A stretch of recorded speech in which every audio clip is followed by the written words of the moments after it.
जय श्री राम दोस्तों, श्री राधा माधव चैनल में आप सभी का बहुत बहुत स्वागत है। उम्मीद है सब लोग बहुत अच्छे से होंगे।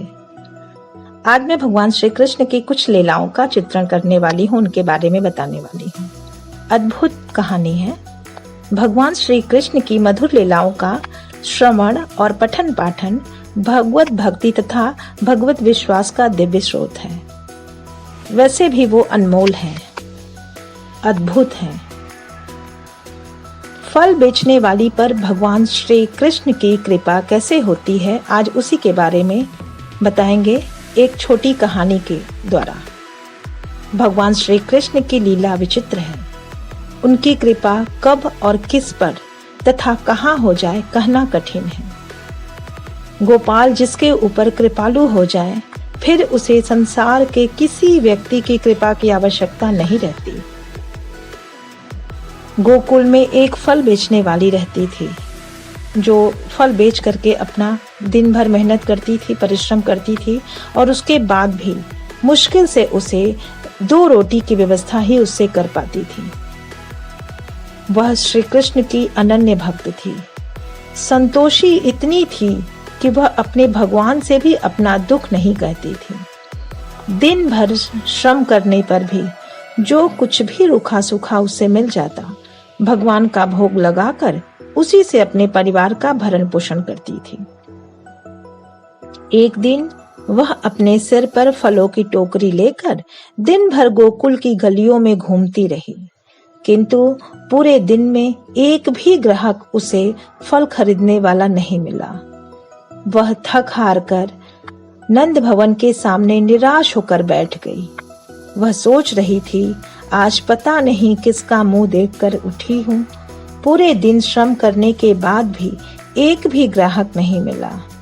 उसे क्या पता था कि आज उनकी जन्म जन्मांतर की तपस्या पूरी होने वाली है। आज तो साक्षात जगदीश ही उसके ग्राहक बनेंगे।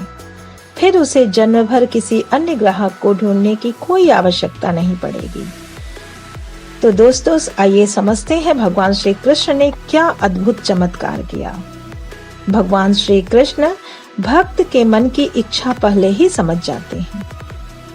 यह फल विक्रयणी के धैर्य की अंतिम परीक्षा चल रही थी। कोई भक्त यदि भगवान एक कदम बढ़ाता है तो वे 2 कदम उसकी तरफ बढ़कर उसके दुख दरिद्रता को हर लेते हैं। अंत में नंद भवन के द्वार पर फल विक्रयणी यानी जो फल बेचने वाली है, उसने अंतिम गुहार लगाई, अंतिम बार एक आवाज लगाई, फल ले लो, कोई घर में है? मीठे ताजे फल ले लो। उस समय यशोदा माँ भी घर में नहीं थी। वे आवश्यक कार्यवश कहीं बाहर गई हुई थी। गोपाल घर में अकेले थे और भक्त पर कृपा करने का सुंदर अवसर अब आ गया था। श्री कृष्ण ने इधर उधर देखा। कोने में एक डलिया रखी हुई थी, उसमें धान रखा हुआ था। उन्होंने अपने नन्हे नन्हे हाथों की अंजुली बनाकर उसमें धान भर लिया और फल बेचने वाले की ओर दौड़ पड़े। उनकी अंगुलियों के बीच से धान गिरते जा रहे थे। उनकी कृपापूर्ण दृष्टि फल बेचने वाली पर लगी हुई थी। भक्त और भगवान के मिलन की ये अद्भुत घड़ी थी। उन्हें ध्यान ही नहीं था कि उनके हाथों से धीरे धीरे सारा धान गिर चुका है। जब माधव फल बेचने वाली के पास पहुंचे तो उनकी अंजलि में केवल 2 धान बचे हुए थे।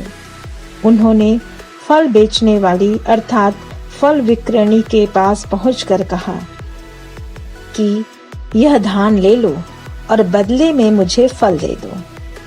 फल बेचने वाली साक्षात भगवान माधव को देख करके मंत्रमुग्ध हो गई। वह उन्हें देखती ही रह गई। आज उसकी जन्म जन्मांतर की साध जो पूरी हो गई। उसने श्री कृष्ण से बड़े ही प्रेम से धान लेकर फल दे दिया। जब वह घर जाकर देखती है तो उसकी टोकरी रत्नों से भरी हुई है, अमूल्य रत्नों से भरी हुई है। तो ये है भगवत वत्सल भगवान श्री कृष्ण की अद्भुत लीला, जो अपने भक्तों को कभी निराश नहीं होने देते हैं। आप लोगों की भी सभी आशाएं पूरी हो, इसी कामना के साथ। हर हर महादेव।